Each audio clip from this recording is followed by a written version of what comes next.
Okay, so this video tutorial is what we do with our wax cappings. Here they are still in the tank. What I'm going to do is gather them up. They're very mushy. You can gather them up in big balls like this and mash them together. Then I'm going to fit them into this netting bag. It's actually a paint strainer thing. It has elastic and it's see-through nylon, and I'm going to cram all these cappings into this bag. So I'll be back. Okay, so I've gotten the majority of the wax out. Look at my hand. Talk about sticky. It's really sticky. So I've put them all in here. So the next step is to wash the honey out of the wax. A bucket of hot water, and I immerse it in the water. And then you just kind of squish it around with your hand, try to separate it like you're washing clothes or something. And just keep squeezing and separating. And the warm water helps to dissolve the honey.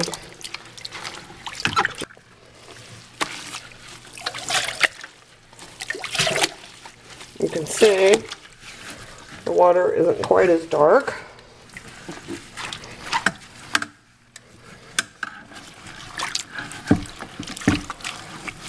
So you just keep repeating that, like I said, and eventually, oops, that's not what you want to do. Do not let the wax out. Eventually, you get most of the honey out in preparation for melting it down into nice yellow beeswax. So, what is this, you ask? This is our next tutorial on melting down all that cappings wax that you saw before. Right here I have a styrofoam cooler. I spray painted the outside black and the inside, and I've lined it with aluminum foil. We're going to use the power of the sun to melt our wax. Here we have an old Rubbermaid container with about an inch of water in it. I've stretched a piece of t-shirting material over the top and secured it with a rubber band. And that goes inside of our cooler. And we're now going to place the wax on top of the sheet. Here's our bag of cappings wax that I washed out yesterday, and now it's all dry and crumbly. So we're going to take some of that, we can't do it all at once, but some of that and put it down there on top of the material.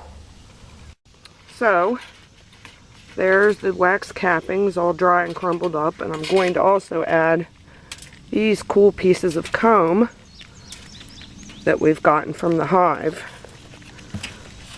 These were extra bits of comb that the bees built. One time we didn't have all the frames in, and they quickly filled it with their own bits of comb, which is what they do. And they naturally make it into an oval shape. It's pretty cool. But we don't need those, so we're going to melt them down too. Now I have a piece of plexiglass, which I'm going to put on the top, and I'm going to weight it with those bricks. So there's our contraption, our solar wax melter.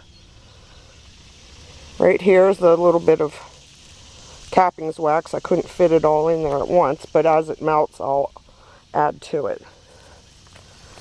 You can see the sun is about to hit this part of the driveway because it's a beautiful blue sky sunny day in Pennsylvania, which doesn't happen too often. The ideal sort of day for our little solar melter to work. Probably it'll take most of the day. And the goal is to have this wax melt. It goes through the piece of material into the water below. And it solidifies once it's in the water. And hopefully I'll show you that part later on today. Now you can see it's melting a little bit more. Slow but sure. Sorry for the sun glare. So it's taken a little while. The angle of the sun is really good now though, so we'll check back again later.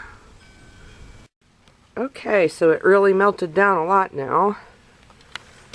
So I'm going to add some more from my nylon bag right here. So there, I've added the rest of the crumbles. And we'll let that melt down. Come back later. Okay, so it's actually several days later because we had a couple of cloudy days and it took longer than I thought to get this finished, but today was hot and sunny and here's what we have. It's all melted and I'll give you a closer look at it. So here's our close-up. Our piece of material has acted like a filter. The wax melted through it and left behind the crud, which in beekeeping terms is called slub gum. There's a lot of weird beekeeping terms. And you can see the beautiful yellow wax has melted through the material into the water. And the water's in there to keep the wax from sticking to the container. So now I'm going to take off the material and the rubber band and show you the wax. And here you can see our finished product, our beautiful melted beeswax. This beautiful yellow color it always has. And it even smells good. It smells like, has a sweet honey fragrance to it. And it's still soft from the melting process being in the sun today. And the water's actually quite hot. Ow! So I like how it forms these drippy shapes. You can see it's really cool how the melted wax dripped into the water and it kind of solidified in that kind of a shape. But later on what I do is when it cools I drain off the water and I just save the wax in a baggie, and down the line somewhere I can remelt it in a double boiler and pour it into molds to have a cake form, or melt it down to use for candles or whatever you want to do with it. So that is my little wax rendering process. I never let anything go to waste if I can help it with the beekeeping. And I hope you enjoyed it.